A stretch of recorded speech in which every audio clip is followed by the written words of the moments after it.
outside investor coming in to own a steel plant in Sierra Leone. Why can't we have Sierra Leoneans own a steel plant in Sierra Leone?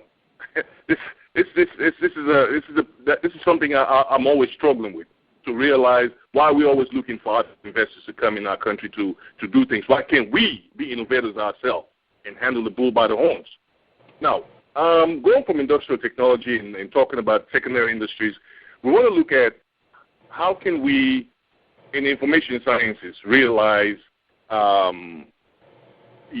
increased productivity level.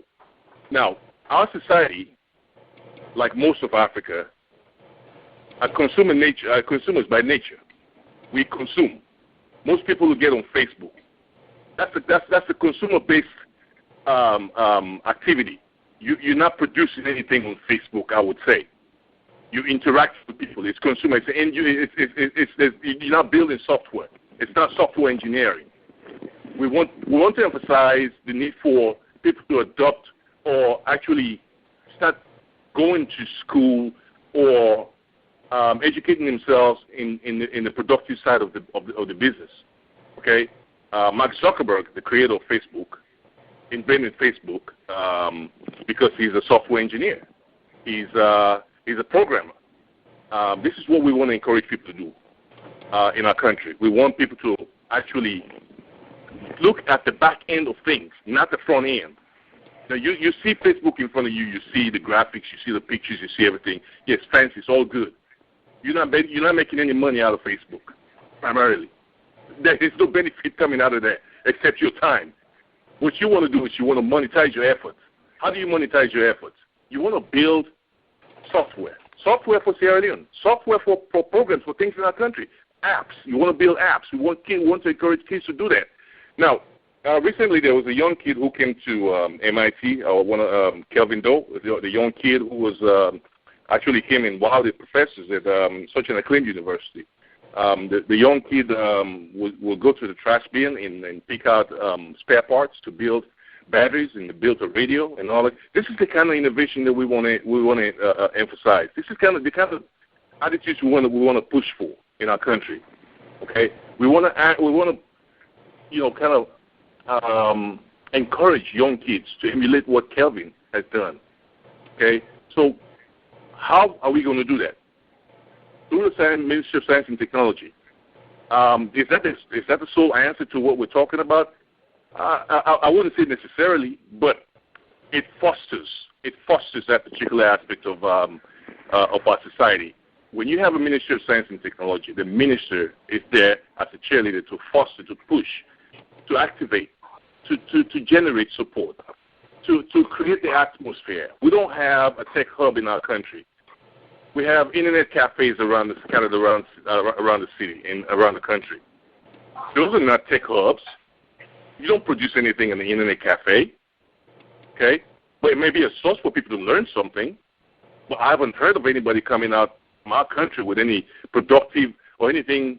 We haven't created anything. Let's just put it that way. And we want to start producing. We want to get to the productive level of things.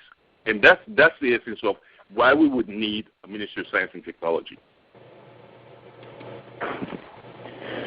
Well, that was very fiery, Mr. Leslie Coleman, taking us down memory lane of history, talking about industrial revolution, technology, agrarian revolution, and linking that up nicely and neatly with what our focus as a nation should be. And indeed, it's just like an earlier question I posed to one of the speakers has to do with this issue of techno-dreams and technophobes. If people overcome techno-dream, how do they go about beating their phobia for technology, you know? As the discussion rolls by, we'll try to see if we can really motivate our generation to go down that path.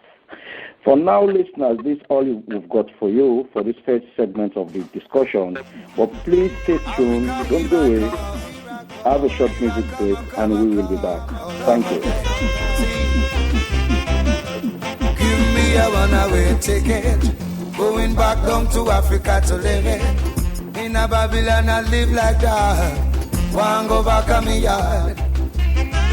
Begging no give me a runaway ticket. Going right back to Africa to live it. In a Babylon I live like that. Want go back on me yard. The work I so hard. Don't send yard. All of my youthful days I don't there. Me no get no reward. My woman is so crying. And my children are suffering. This is the Sierra Leone Diaspora Radio Network. I got to leave this system. So beg you give me a runaway ticket. We going down to Africa to live it. In a Babylon I suffer like that. Want go back on me yard. Beg no give me a runaway ticket. We going down to Africa to look it. As you've always had, the first segment had to do with more or less posing questions to our panelists, ranging from whether we actually need this particular department on its own, that is the Science and Technology Ministry, which our first speaker boldly said yes to, and then all the other speakers subsequently endorsed.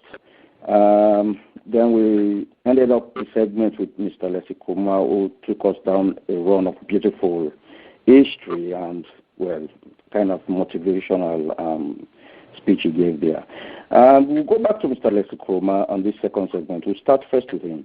Mr. Kuma, we'd like you to tell us what the youths of Sierra Leone, I think you've already started it in your last discussion, but what do the youths of Sierra Leone stand to gain from science and technology, and how best they can be encouraged to embrace it? Mr. Kuma. Okay. Yes, thank you, Saidu, again, and welcome again, listeners. And just to continue from where I stopped at initially,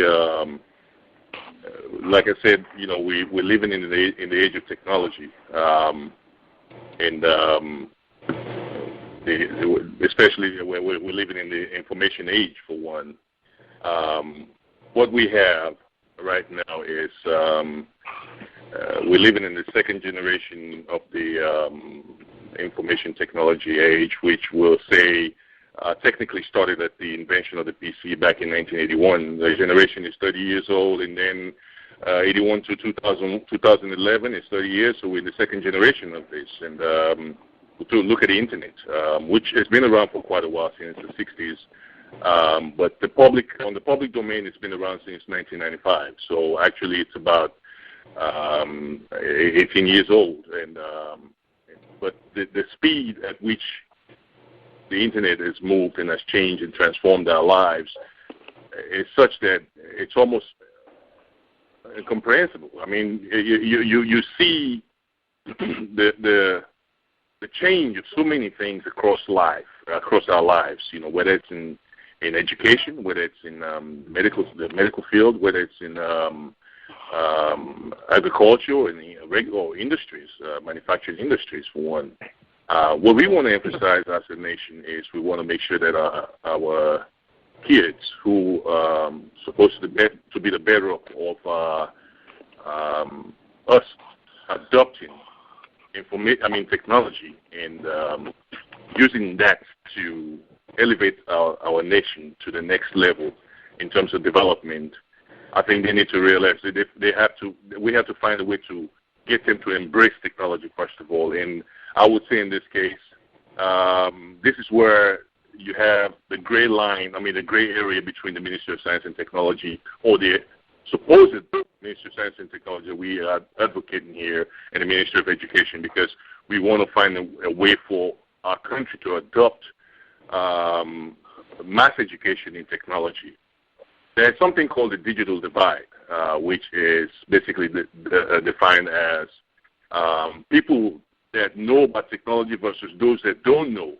And on another level, it's also defined as people that have access to technology versus those that don't have access to technology, being that the machines are very expensive. You can be very expensive. A laptop, in the West is about $400 or $500, the cheapest ones you can find, even though the prices are dropping. But in terms of our society, that will be a major expenditure. So that is not something that the regular child in our society or families can afford.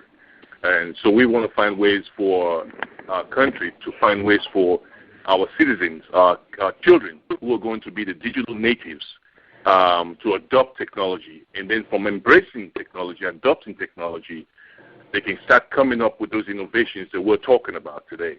How can we go about this? I would suggest, first of all, that the government, whether it adopts our suggestions or passes on our ideas over to the Directorate for Science and Technology, that every primary school in our country be equipped with a computer lab. Every single primary school should at least have a computer lab with a minimum of 20 computers, where every class in that primary school will have access to that particular computer lab. And that has to continue into the secondary school level, and then and so on and so forth. And then with that, we'll start that process, that transformation process of actually adopting and having our kids understand technology to the highest level. Because this is the people that we're talking about right now, the Zuckerbergs of the world who invented Facebook, is one of those digital natives, those guys who grew up with technology at their fingertips when they went to school. And so it was kind of like second nature to him. It wasn't something like really strange to him. So what people are marveling at what he's created or what others have created, it's not so complex as it seems. If you are immersed into it, if you are part of it. So this is what we want to encourage in our societies. And how do we encourage them to transcend just learning and becoming consumers versus being productive in it? It's, well, for of course, I always have a conversation with my kids about, staying on video games. You can buy the video games for $120, $150. You can play it all day long. The $150 goes to the guy that manufactured it, that created the video game. So what would you rather be? Would you rather be the end user, the player of the video game, or the producer of the video game who ends up making millions, in this case, and walks away with your dollars in his pocket? None of them against. I have nothing against the producer, but I want to encourage people in our society to think on the productive level, to adopt the idea of creating, not just sitting behind a computer and playing around with a mouse or playing a video game or playing solitaire or spider or whatever game you're playing on the computer. That's not our emphasis. Our emphasis is for us to encourage our people. This is not just for the young kids. This is for everybody else across the age spectrum. Whether you're at the highest level in university or not. You may have had your PhD already, in another field. We encourage you to go back and relearn, because this is the age where you either embrace technology or you perish. It's as simple as that. There's no other way around this, because we're living in that age, and it's not going away.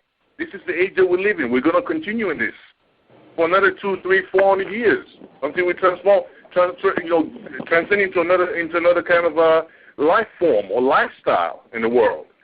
So what we want to encourage our children to do is to actually embrace technology, to actually find ways and means to create. Somebody told me the other day that we're talking about how they would stay abreast with the elections, the election results, how people were sending information through apps and so on and so forth. Now, those apps were created by other people. What my encouragement will be is, when the next election rolls around, I would like for us to have an app created by a Sierra Leonean, whether it's a young kid or middle-aged person, an app created by a Sierra Leonean to monitor the elections, to give real-time results, and so on and so forth. So this is where we're at this particular stage in our existence. We want to encourage our youth. We want to encourage everybody in our society. The youth, in particular, because they're the generation that's to come. And they're going to be the ones that are going to be living this life going forward. And how can we continue in a world where everybody else around us has embraced it? Kenya is being considered to be the tech hub of Africa, where in fact they've created a Silicon City. The head of Google, Eric Schmidt, recently visited Kenya. For people of that stature to be visiting a place like that in Nigeria, and actually proclaiming or